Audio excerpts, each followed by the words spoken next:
Buenas tardes. Vamos a presentar una serie de 7 capítulos sobre el Santuario de Lourdes.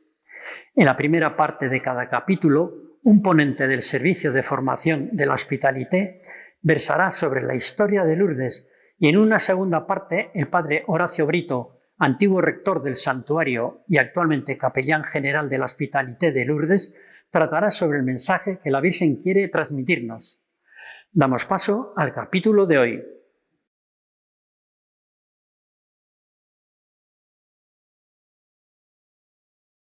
Muy buenas tardes a todos. ¿Quién no ha oído o ha dicho alguna vez en su vida: oye, para milagros a Lourdes? Pues sí, de Lourdes vamos a hablar, porque hay un gran desconocimiento acerca de lo que es en realidad. Y para ello contamos con un grupo de personas que pertenecen al Servicio de Formación para Personas de Habla Hispana del Hospitalité de Lourdes. Realizan trabajos voluntarios y nos van a contar una serie de historias, relatos y anécdotas que esperamos que al final del programa podamos tener otra visión de lo que es Lourdes. Y hoy contamos con nuestro amigo Manolo Londris, que pertenece al Servicio de Formación del Santuario desde el año 2000. Buenas tardes, Manolo. Buenas tardes, María.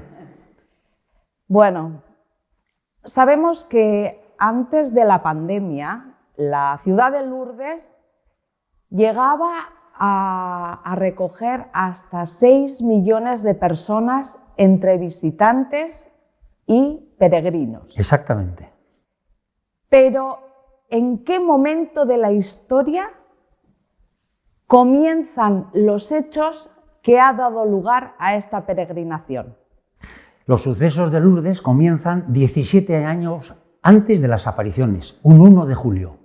Ese 1 de julio, el abuelo de Bernadette, el abuelo Bolí, va con una carreta llena de sacos de harina a Puigferrer. Puigferrer es un pueblecito que está a unos 2 kilómetros de Lourdes. Es un camino sinuoso, esta carreta vuelca con tal mala suerte que le coge al abuelo de Bernadette y fallece. Bueno, tenemos ahora a su viuda es la abuela de Bernadette, que tiene 2 problemas importantes. Uno, tiene 6 hijos, tiene 4 chicas y 2 chicos pequeños, y luego tiene que pagar el canon, el alquiler del molino, que son 130 francos oro anuales. Y no tiene molinero, porque ha fallecido. Entonces cuenta René Laurentin, el famoso historiador, que sobre la marcha empezó a localizar a un molinero soltero. Digo soltero porque hoy valdría un casado, un separado, pero en aquella época tenía que ser soltero. ¿Por qué? Porque lo querían casar con la hermana mayor, tía Bernarda, que tenía 18 años. Entonces, en los alrededores del Bigorre, los alrededores de Lourdes, solamente hay un molinero que está soltero, que es François Soubirous, tiene 34 años y trabaja de asalariado en el molino Latour. Entonces, la abuela Clara invita a François Soubirous a que venga al molino y este acude encantadísimo. ¿Por qué? Porque hay 2 chicas, la mayor tiene 18 años, pero la segunda tiene 16. Entonces este venir de François Soubirous se va alargando. Entonces vamos a analizar por qué se alarga. Es muy sencillo. La hermana mayor, Bernarda, es de rostro duro y autoritario, como se ve en la foto que tenemos. Por contra, Luisa, 16 años, es dulce y paciente. Es rubia y de ojos azules. Claro, la solución es bien clara por dónde van los tiros. Claro, el amigo François no tiene ninguna prisa. Él acude al molino de Bolí, invitado, pero empiezan a pasar los meses, claro, esto llega a 1 año. Claro, entonces este hombre le empieza, la abuela Clara, a presionarle. Cuando ya le presiona de tal forma, él dice: o me caso con la segunda o no me caso con ninguna. Entonces la abuela Clara tiene que ceder y acepta que se case con la segunda, con Luisa. Mira, el François no sabía nada, con la guapa, pero claro, no podría decir: me quiero casar con la guapa. ¿Y qué argumentos esgrimió François Soubirous para poder casarse con Luisa? Bueno, con la mentalidad de aquella época, claro, no se puede decir me gusta más la segunda, eso era impensable. Entonces François Soubirous le da vueltas al coco y dice: es que es mejor ama de casa la pequeña, no, todo lo contrario. Quien verdaderamente era buena ama de casa es la hermana mayor, Bernarda, que esta mujer es metódica, organizada y sobre todo en los cobros es inflexible. Tiene que cobrar, cosa que François Soubirous y su mujer, pues en el molino, dirán, ya me pagaréis cuando podáis, pero claro, si tú trabajas y no cobras, mal asunto.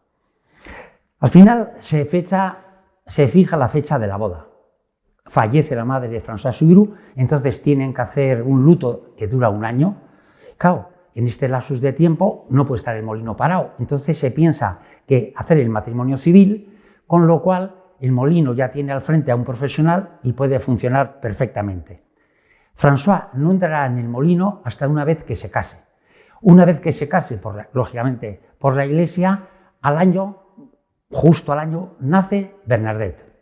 Pero parece ser que el nombre religioso y el nombre civil de la vidente Bernadette no coincide del todo. Efectivamente, al día siguiente del nacimiento, François Soubirous, todo orgulloso, coge a la niña en brazos, la lleva al ayuntamiento, eso sí que es dar fe de vida, ahí está la niña. Bueno, entonces en el ayuntamiento le ponen Bernarda María. Sin embargo, al día siguiente el párroco Forgués le bautiza con María por delante, María Bernarda. Cuando años más tarde fallece y es elevada a los altares, en el canon de los santos figura como hermana María Bernarda Soubirous. Y luego tenemos el nombre familiar que es Bernadette, es como Juanito, Juanita, ¿no? Pues... Bueno. De todas formas, tanto tía Bernarda como Bernadette eran las hermanas mayores y por lo tanto las herederas. ¿Qué suponía en aquella época ser heredera? Bueno, según la costumbre de la zona de Bigorre, el primer nacido, sea varón o hembra, tiene este título y honor, haya o no haya herencia, y su consejo prevalece sobre los hermanos. Entonces, estando Bernadette en Nevers, le escribió reiteradamente a sus hermanos que por favor no abriesen ni en domingo ni en festivo, que respetasen. Pero claro, cuando tú has pedido un crédito y tienes que pagar, pues no te queda más remedio que abrir y defendértelas como puedas para pagar el crédito. Bueno, de todas formas, cuando nació Bernadette, ¿no había muchas mujeres para cuidarla? Efectivamente, Marian. Pasa una cosa, Luisa tuvo 9 hijos. Y claro, el primero que nace, lógicamente las tías no se han casado, la abuela vive todavía, y cosa que cuando llega el último, entonces Bernadette tenía su madre Luisa, la abuela Clara, su tía y madrina Bernarda, por eso se llama Bernadette, tía Basil y tía Lucía. Tía Lucía tiene 4 años y es la que en la cuarta aparición le lleva un cirio encendido y desde ahí nace la costumbre de llevar velas encendidas a la gruta. Aquí no coinciden todos los historiadores, pero lo que diga René Laurentin, como veremos más adelante, va a misa. Y por último, no se dicen las malas lenguas que un día, sin motivo aparente, Bernadette le dio un sopapo a su hermano pequeño, pero ¿tú sabes algo de eso? Pues sí, vamos a ver, la situación es la siguiente, la pobreza en el Cachot, en donde viven, es tremenda. Es una habitación de 4×4, son 16 metros cuadrados, hay 2 camas, en una duerme el matrimonio con un toldo, en la otra duermen 2 hijos y los otros 2 pequeños pues en unas esterillas que se extienden sobre el suelo que es de tierra. O sea, la situación es, entonces, todas las personas que acuden al Cachot, a la habitación, claro, la habitación es única, procuran ayudarles llevándoles género o llevándoles dinero. Entonces, un día se presentan en casa 2 parejas y preguntan por Bernadette. Bernadette no está en casa. Entonces, Jean-Marie, que tiene 7 años, le dicen a ver si puede coger un cántaro, ir a por agua milagrosa a la gruta y volver. Entonces, cuando vuelven, el matrimonio le da como propina 2 francos al niño. Entonces, de todo contento, va a dárselos a su madre, pero con tan mala suerte que ahí está Bernadette. Y Bernadette, que ya tiene odio al dinero y que lo ve, le dice que lo devuelva, pero le dice que no, que él ha hecho un trabajo, que él ha cogido un cántaro, lo ha llenado de agua, ha venido, como insiste, le pega 2 tortas y va el chaval a devolverse. Pero cuando vuelve, lo registra de arriba abajo y en lo sucesivo le prohíbe coger dinero. René Laurentín, el famoso historiador, dice que el dinero parece que le quemaba en las manos a Bernadette.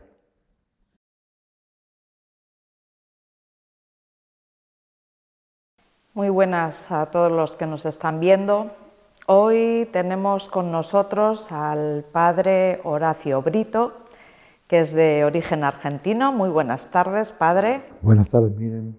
Él pertenece a la Congregación de los Misioneros de la Inmaculada Concepción de Lourdes.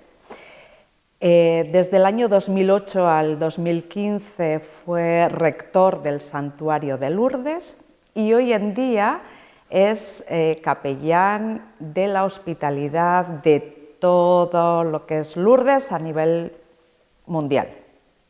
Así es. Bueno, pues muchas gracias por estar con nosotros primero. Yo diría gracias a ustedes porque el tema que vamos a abordar es apasionante, me apasiona, más siendo, como usted lo dijo, un misionero de la Inmaculada Concepción de Lourdes. Vamos a ver, primero, para usted, ¿qué es Lourdes? ¿Y cuál es su mensaje? Esa es la pregunta esencial y fundamental. Hay varias etapas en mi vida que yo podría responder qué es Lourdes. Usted bien lo dijo hace un momento, yo nací en la Argentina y éramos 3 hermanos y siendo muy pequeños nuestros padres nos pusieron en un colegio que en aquellos años en el norte de la Argentina, en Tucumán, estaba regenteado ese colegio por padres franceses, que eran los misioneros de la Inmaculada Concepción de Lourdes. Cuando nos pusieron en el colegio, claro, los primeros días, al salir de clase, a las 5 de la tarde, había 1.200 alumnos, nuestra madre nos dijo, nos encontramos en tal lugar. Bueno, estuvimos 3 o 4 días desencontrándonos. Hasta que finalmente al 4º o 5º día mi madre dijo, nos encontramos en la capilla. Era una capilla muy grande, patrona de esa capilla, la Virgen de Lourdes. Yo llego a las 5 de la tarde y tratemos de imaginar un chaval de 5 años, pantalón corto, con una pequeña mochila de cuero, y cuando vi a mi madre allá delante de la capilla rezando, claro, me acerqué en punta de pie y vi que en el altar del frente donde ella rezaba había una inmensa placa de bronce, bellísima, que los padres habían traído de Francia.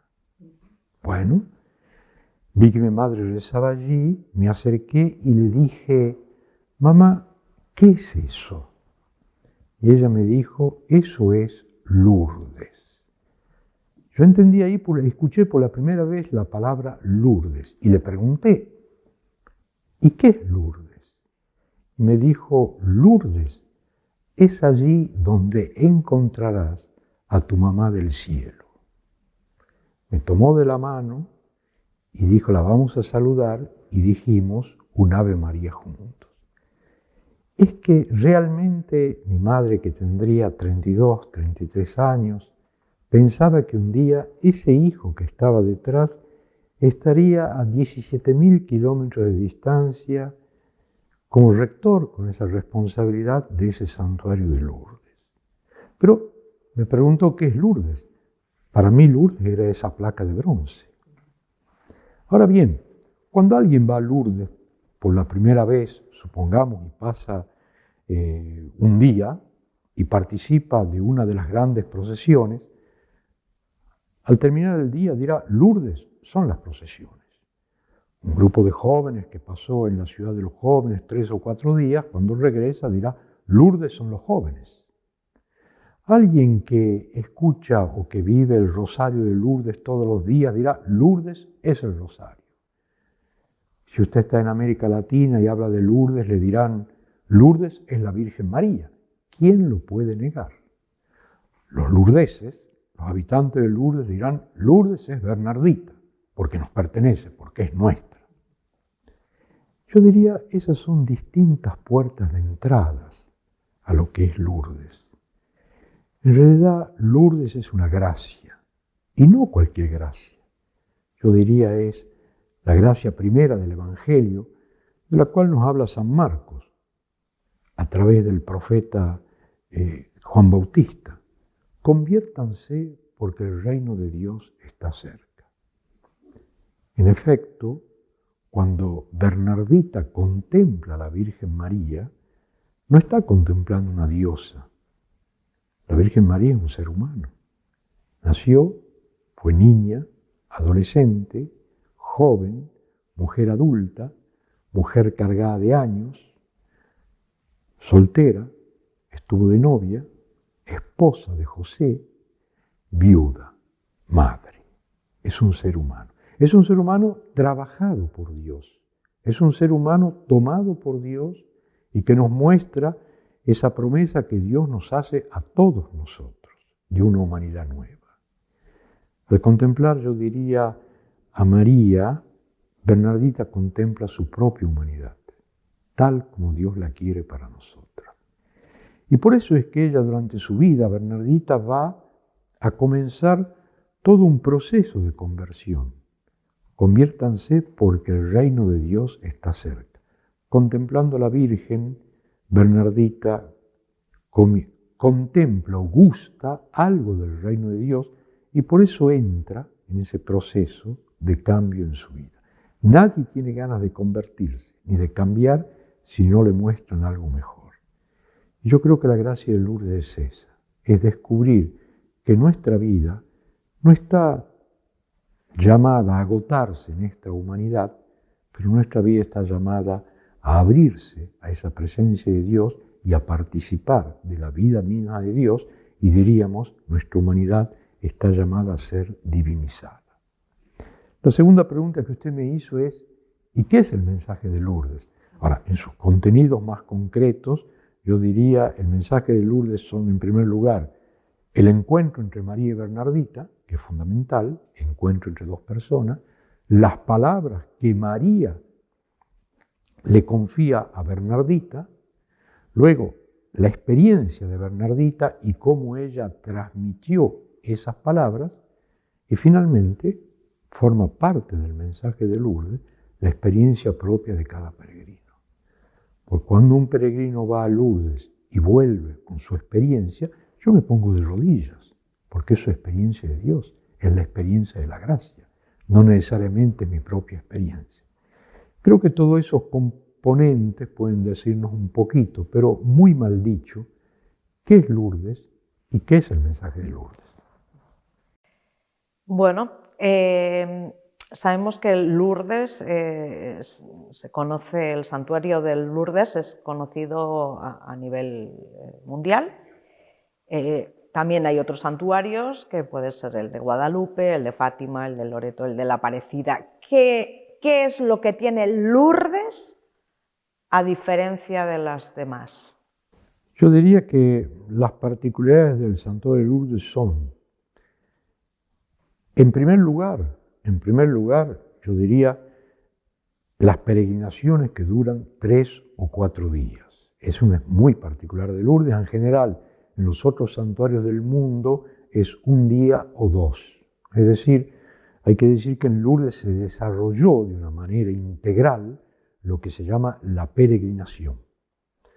La segunda particularidad del santuario de Lourdes no son las personas enfermas, es este dúo entre la persona enferma y el hospitalario, es decir, aquel que sirve al enfermo. La tercera particularidad del santuario de Lourdes tampoco es la cantidad de peregrinos. Cuando uno piensa en Guadalupe, en Aparecida, son muchísimos más los peregrinos.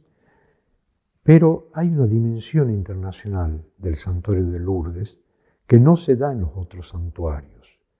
Es decir, en Lourdes usted encontrará, por supuesto, europeos, de los cuales los italianos, los franceses son la gran mayoría, los españoles son los terceros en número, pero luego muchísimos latinoamericanos, asiáticos, africanos.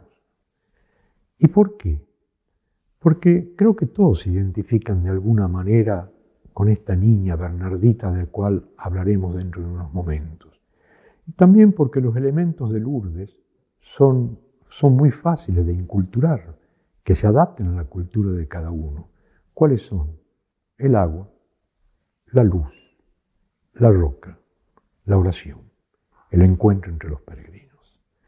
Entonces creo que eso es uno de los atractivos de Lourdes que hacen que la gente diga, de alguna manera lo expresan, por pequeñas frases, esto es diferente, aquí uno tiene la impresión que el cielo y la tierra se juntaron, he visto otra cosa, encontré un sentido, en fin, esas son las cosas mismas de Dios y pienso que todo eso se resume en la frase que María le dejó a Bernardita, no le prometo la felicidad de este mundo, sino de otro mundo.